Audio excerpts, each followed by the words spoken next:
Pessoal, olá, tudo bem? Vamos voltar às nossas atividades. Eu aqui na minha casa e vocês na de vocês, né? Devido à quarentena. Como é que vocês estão aí? Já cansados de ficar em casa e dormir, levantar e não sair? Ou não estão se cuidando? Nós precisamos nos cuidar para que esse vírus morra logo, né? Para que ele acabe, vá embora e nos dê essa liberdade de chegar, vir, abraçar, beijar, que está fazendo falta já, dos aconchegos dos nossos entes queridos. Eu vou dar continuidade no conteúdo que nós vimos sobre o preconceito. Eu já dei atividades de tarefa, vocês já fizeram alguma coisa que foi passado. Agora eu vou dar continuidade através dos slides. Então preste atenção que tem vídeos, vou fazer uma fala, a minha imagem não vai estar presente no vídeo, ok? Eu vou ficar só na fala. Bem, como nós já vimos dentro do primeiro conteúdo sobre o preconceito, a gente vai continuar falando sobre as questões afro-brasileiras no Brasil, tá? Eu coloquei essa imagem para a gente analisar sobre a cor. Coloquei aqui essas mãos entrelaçadas. Só para analisarmos, se a gente cortar o dedo de uma pessoa, qualquer uma dessas pessoas, vai ocorrer o quê? Sangue, vai ensanguentar. Se precisar dar ponto, é da mesma forma. Só para a gente parar e pensar um pouquinho que nós somos todos iguais, independente da cor da pele, do que está por fora, porque o que importa é o que está dentro de nós. Vale a pena a gente analisar que tem certos grupos humanos que são bem organizados com as suas características físicas, que são levadas em consideração os aspectos culturais, geográficos e históricos, sem nenhum tipo de hierarquização. Não tem ninguém melhor que o outro, ninguém é superior ao outro. Nós somos todos iguais, independente da cor que está da pele, né, que está fora. A questão afro-brasileira, no início do século XX, difundiu-se a noção de democracia racial como parte da construção da identidade nacional brasileira, resultado da miscigenação entre indígenas, europeus e africanos. Essa concepção defendia-se que a formação do povo brasileiro, ocorrida por meio de miscigenação, teria propiciado a convivência pacífica e harmônica entre as etnias, eliminando as diferenças e minimizando os conflitos sociais. Será que ocorreu isso mesmo? Será que hoje não existe diferença no tratamento dessas pessoas, na questão indígena, do povo europeu e dos africanos, dos nossos negros brasileiros? Será que isso é real? Eu vou passar um vídeo para vocês que conta toda a história, contada por negros, a história de como começou toda esse racismo que eles chamam de racismo estrutural. Foi estruturalizado para que acontecesse o racismo no nosso país. Vejamos o vídeo.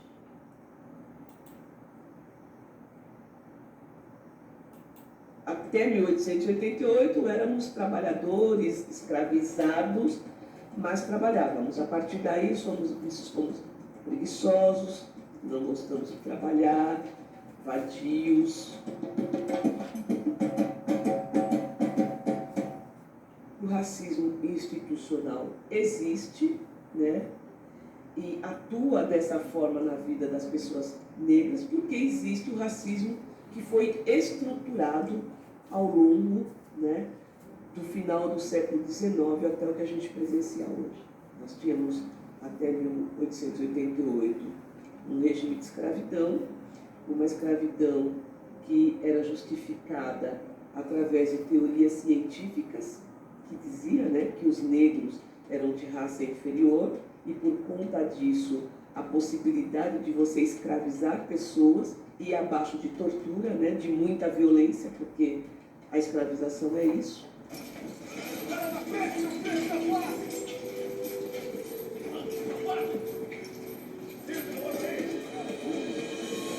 Quando o Brasil percebe, né, o Estado brasileiro percebe que não vai ter jeito, que ele vai ter que acabar com a escravidão, ele começa a tomar uma série de medidas, inclusive legislativas, para possibilitar a marginalização de homens e mulheres negros e negras. A gente pode começar, por exemplo, com a lei que proíbe os negros de estudarem, o Ato do Império de 1834, Era um ato de império que impedia os negros, era proibido que os negros estudassem.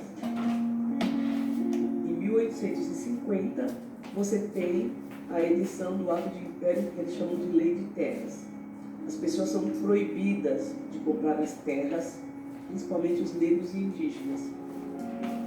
Aí você caminha mais um pouco, você tem em 1888 a Lei Áurea, em 1889 a Proclamação da República, e já a partir daí o Estado brasileiro começa a pensar, tá bom, e agora? Quem é que vai trabalhar para a gente?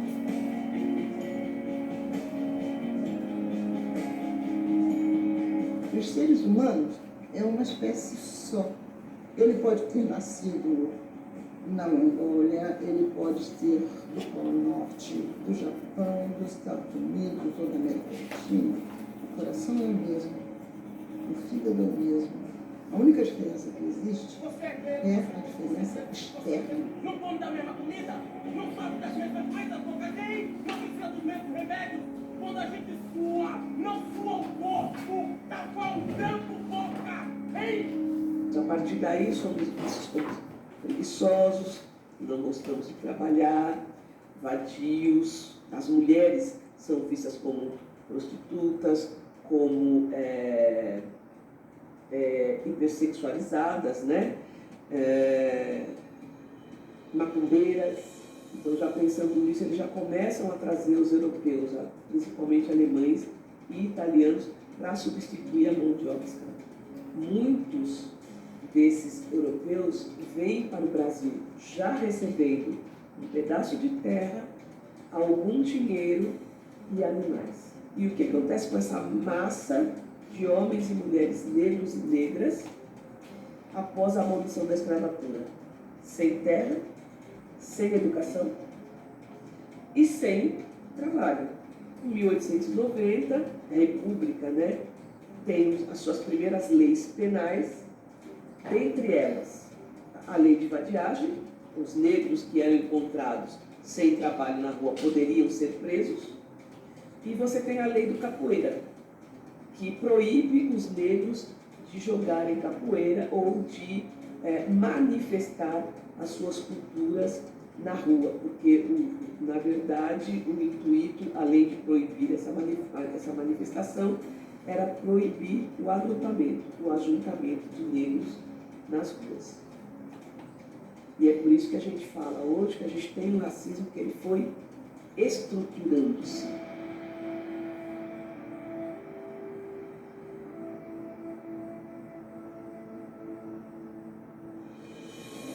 É preciso, inclusive, que se veja o trabalho que o Ministério Público de Pernambuco fez sobre racismo institucional, mostrando como o nosso poder de polícia sempre foi voltado para a manutenção do status quo de quem segue os mandamentos da cartilha europeia.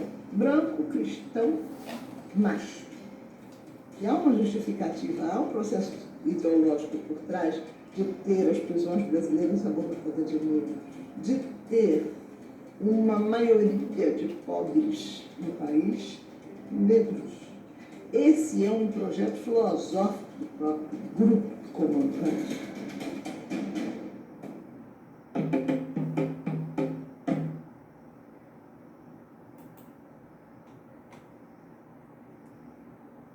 E aí? O que foi que vocês acharam do vídeo? Nós estamos acostumados a ver pessoas brancas falando sobre o racismo, sobre os direitos dos negros, ou dos defeitos, né, do negro na sociedade, mas quando você vê uma pessoa negra falando sobre a situação, nos faz refletir melhor. Se eu fosse um negro, como é que eu ia me sentir? Passando por toda essa situação que eles passaram, sabendo, se formos buscar a história, a nossa história, se fôssemos negros, né? Vermos a história do negro lá atrás, como nós nos sentiríamos? Né? Nós já às vezes reclamamos por estarmos assim, falando sobre os europeus que chegaram até aqui, nós somos brasileiros, mas nós temos origem, aquele orgulho de falar, eu tenho sangue europeu, eu tenho sangue italiano, português, espanhol, Eu mesma, quantas vezes me peguei falando isso, né? Se começarmos a analisar nesse sentido, é que nós vamos valorizar um pouquinho mais do negro.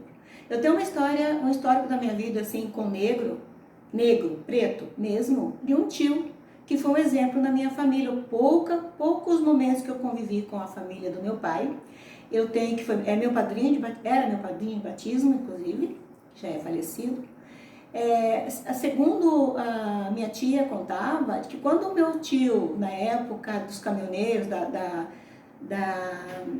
derrubada de toras no Brasil de madeira, na época da madeireira, ele tinha um caminhão, um Fenemê grande. E diz que quando ele chegava, encostava perto de casa, aquele caminhão grande com aquele negro, diziam eles, né? Aquele negro dentro, quando descia do caminhão, diz que eu saía correndo, chorando de medo, porque ele era preto, porque vinha um caminhão grande. Então, assim, a gente foi criado, eu, né? Posso dizer que fui criado assim. Só que com o passar do tempo, quando eu já era casada, já tinha meus filhos, eu fui visitar esses meus tios. Pela separação dos pais, eu fiquei muito tempo afastada. Fui fazer uma visita para os meus tios. E quando eu cheguei na casa deles, o que eu encontrei? Eles estavam sentados na sala assistindo TV, uma prima que me atendeu na porta, quando eu entrei, estava lá. Meu tio sentado no sofá, e meu tio negro, velho, de cabelinho branco, e minha tia deitada, com o maior carinho. Então, assim, isso me marcou muito depois, já era casada nessa época, então me marcou muito como era visto o negro, e quando eu me vi em frente a ele, o carinho era muito grande. Então eu já comecei a tirar um pouco desse sangue racista que eu tenho, porque eu fui né, criada por uma avó que era bem racista, e eu fui tentando entender, não tem nada a ver com as coisas que nos passam, né? Então, o negro deve ter sofrido muito, inclusive esse meu tio, né? Por mim e por outras pessoas, na verdade. Eu era criança, pequena, não entendia nada, tinha lá meus 3, 4 anos, mas os demais já eram passado isso pra gente. Então, o racismo no Brasil foi muito pesado, na verdade. E não tem nada de minimizar a situação pelas etnias, né? Que aqui estavam nessa época, não. Bom, continuando então um pouquinho sobre o que vem na apostila de vocês. Uma pesquisa no Centro de Estudos das Relações de Trabalho e Desigualdades, divulgada mostra que 24% das escolas públicas do Brasil ainda não discutem o racismo com seus alunos. E isso é real, hein, gente? Não é só teoria. Mesmo tendo passado 15 anos de aprovação da Lei 10.639, que institui a inserção de conteúdos de história e cultura afro-brasileira nos currículos escolares. Está aí o positivo, que a nossa editora traz na apostila um conteúdo muito rico dentro desse assunto, porque ela está obedecendo às leis, né, da cultura afro-brasileira. A ideia de que o Brasil seria um modelo de relações raciais foi defendida por vários intelectuais brasileiros que negavam o racismo no Brasil. Afirmavam a existência de grupos de cor, em substituição à noção de raças. O sociólogo brasileiro Horaci Nogueira aponta que, enquanto os Estados Unidos predomina um preconceito racial de origem, no Brasil vigora um preconceito racial de marca. Quer dizer, na cor, a marca. Não importa se eu sou negro, mas se eu tenho sangue, né, faço parte da raça negra. O preconceito racial de marca e preconceito racial de origem, por exemplo, num clube recreativo no Brasil, pode opor maior resistência à admissão de um indivíduo de cor que a de um branco. Porém, se o indivíduo de cor contrabalançar a desvantagem da cor por uma superioridade inegável, em inteligência ou instrução, profissão ou condição econômica, ou se for hábil, ambicioso e perseverante, poderá o clube lhe dar acesso. Horaci afirma que, enquanto nos Estados Unidos existe uma nítida linha que distingue brancos de não brancos, no Brasil há maior ambiguidade nas relações raciais, uma vez que outros atributos como classe social, escolaridade ou status flexibilizam a percepção acerca da cor do indivíduo.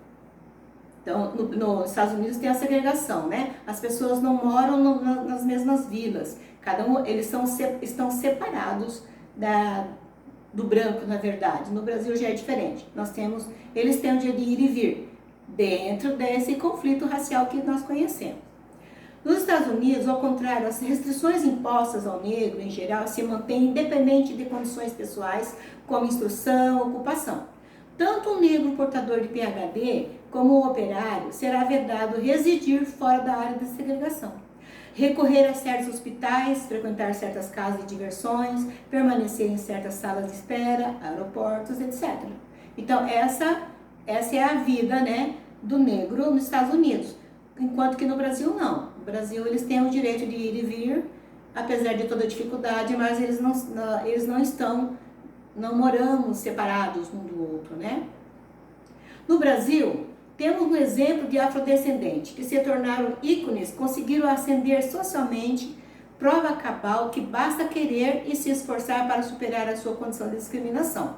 Um dos ícones que vale destacar é o ex-ministro do Supremo Tribunal, Joaquim Barbosa, que superou os obstáculos pessoais e sociais. Se tornou famoso, né, na época das eleições. Houve um boato até que ele seria candidato à presidência, depois ele acabou não querendo se envolver na política, né? Ele é nascido no Rio de Janeiro.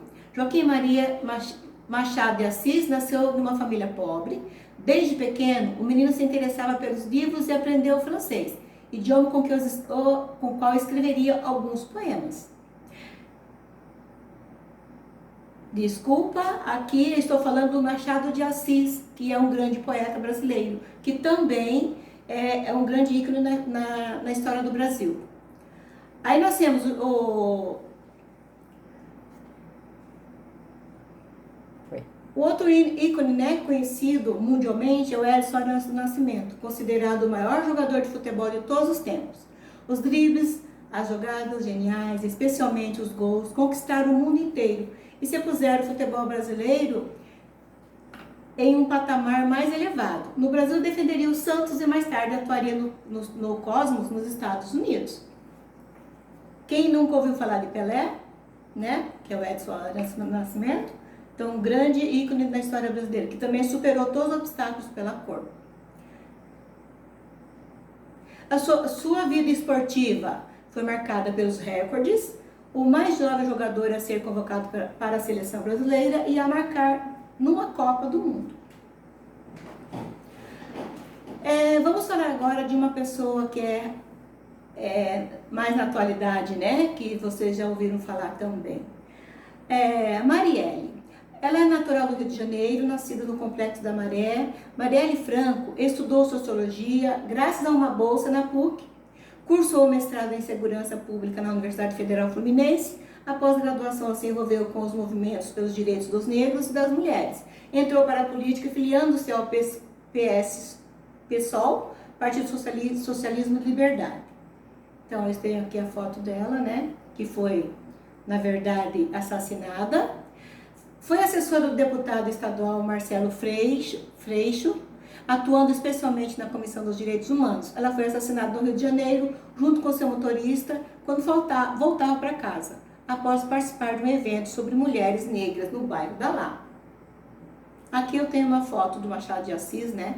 Falando do ícone, né? Do nosso poeta, que também faz parte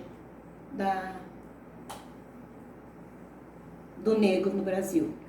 Esse resultado demonstra que ainda é um tabu falar sobre preconceito racial no Brasil, já que quase ninguém admite ser preconceituoso, atribuindo tal atitude aos outros. Quando a gente vê os outros falando, eu cobro do outro que tem atitude racista, com preconceito.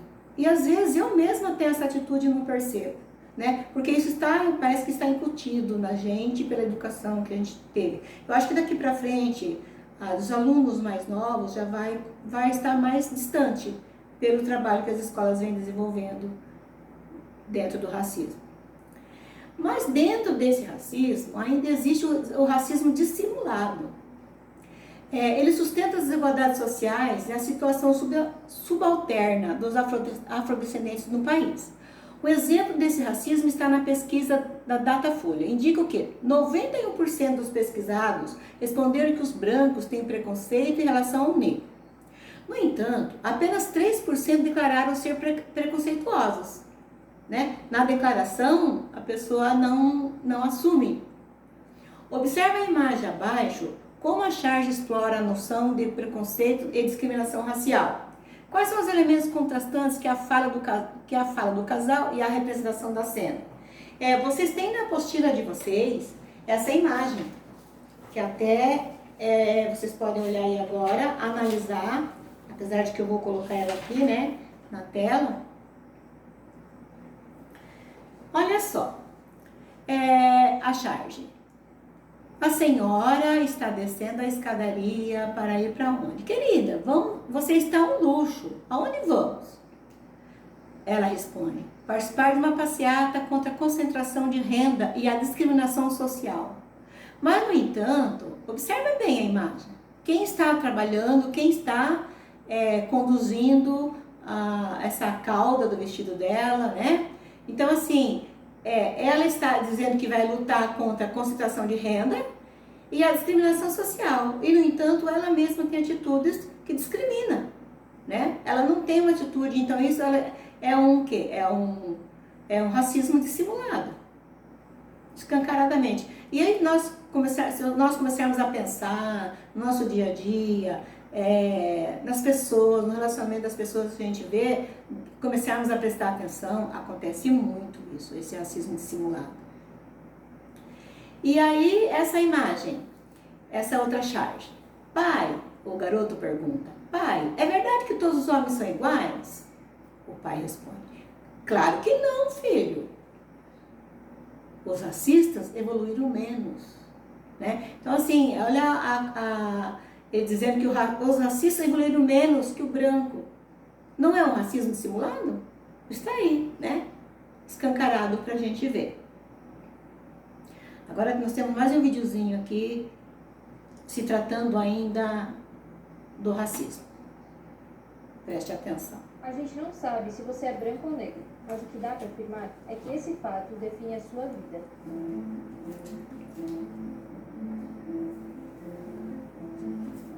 A população negra compõe mais da metade dos brasileiros.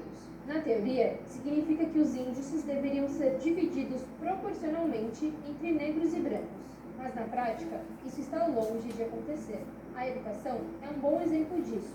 A chance de um negro ser analfabeto é 5 vezes maior que um branco. No outro extremo, somente 1 a cada 4 pessoas com ensino superior é negra. O impacto disso só aumenta quando pensamos fora da sala de aula. 70% das pessoas que vivem em situação de extrema pobreza no nosso país são negras. Pessoas com pele mais clara representam 80% dos brasileiros mais ricos. Isso tudo se reflete diretamente na qualidade de vida. Enquanto 70% dos brancos possuem uma máquina de lavar em casa, mais da metade dos domicílios chefiados por uma pessoa negra não tem eletrodoméstico. O mesmo vale para a internet. Mais de 50% dos negros não possuem nenhum tipo de acesso à rede. Essa proporção também aparece em quesitos ainda mais essenciais para a vida humana. Quase 40% dos negros que vivem em áreas urbanas não possuem esgoto encanado. E 70% das pessoas que dependem do SUS são negras. A cor da sua pele também determina o seu tempo de vida. Em 10 anos, os homicídios de mulheres brancas caíram, enquanto que de negras aumentaram. E a morte não é só feminina. Somando os gêneros, a cada 12 minutos, uma pessoa negra é assassinada no Brasil. Também são os negros que mais morrem em operações policiais e ocupam a maior parte da população carcerária brasileira. Pode ser difícil para a comunidade negra mudar isso por dentro, porque ela quase não é representada nem no judiciário, nem no legislativo, muito menos no executivo. Essa defasagem não é de hoje. Historicamente, o Brasil é ultrapassado em representatividade racial. Ele foi o último país ocidental a abolir a escravidão. O Brasil é um país racista. Quem está dizendo isso não é a gente, é a ONU. Esse problema envolve tantas esferas políticas que já citamos, como o nosso dia a dia. Precisamos debater o assunto e denunciar os preconceitos. Afinal, nossa vida não pode ser definida por apenas um conjunto de lutas. E aí, pessoal, deu para analisar, para refletir um pouquinho, né? Vamos continuar com as reflexões. Que expressões cotidianas do racismo a gente pode perceber na nossa vivência nos espaços sociais? Trata-se de uma realidade presente no nosso dia a dia? E na sala de aula, como são reproduzidas essas situações? Vocês em sala de aula ou no colégio, percebem algum tipo de preconceito, algum tipo de expressões de racismo perante os alunos? Como o racismo é velado e dissimulado na realidade brasileira? Pode ser que não percebamos os conflitos presentes à nossa volta, né? No nosso dia a dia, pode ser que nós mesmos tenhamos algumas atitudes e não percebemos com as nossas atitudes no nosso dia a dia. Com base nas informações trabalhadas nesse tópico, é importante analisar os espaços que a gente convive, para percebermos se existe esse racismo, esse dissimulado, para a gente começar a nos policiar, para diminuir um pouco mais, ajudar um pouco mais, diminuir um pouco mais essa questão, né? Bom, feito isso, vamos lá para as tarefas de vocês. Na página 21, vocês têm ali a atitude sociológica. Aí vou falar sobre atitude. Vocês perceberam, nessa época do Covid-19, como as pessoas estão praticando a solidariedade?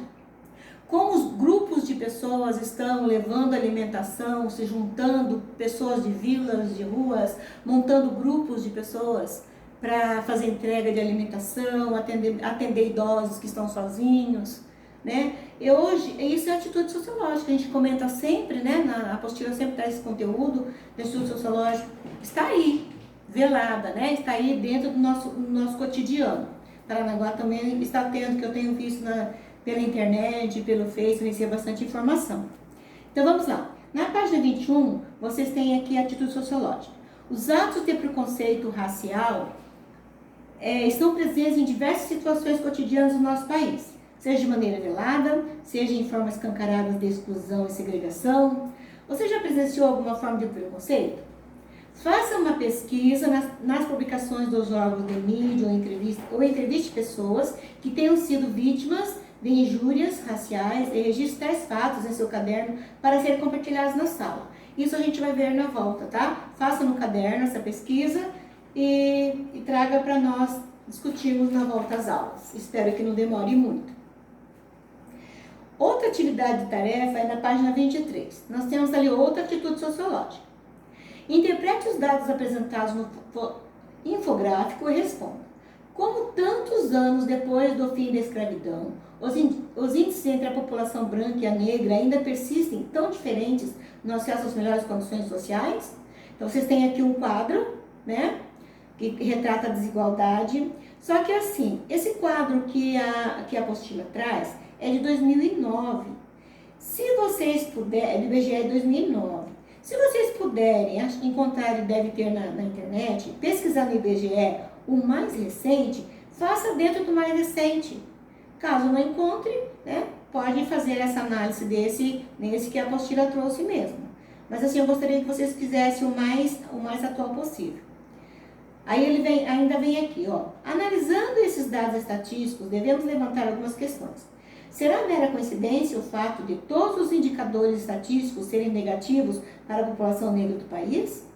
Como explicar a discrepância entre negros e brancos em diversos aspectos econômicos, culturais e sociais?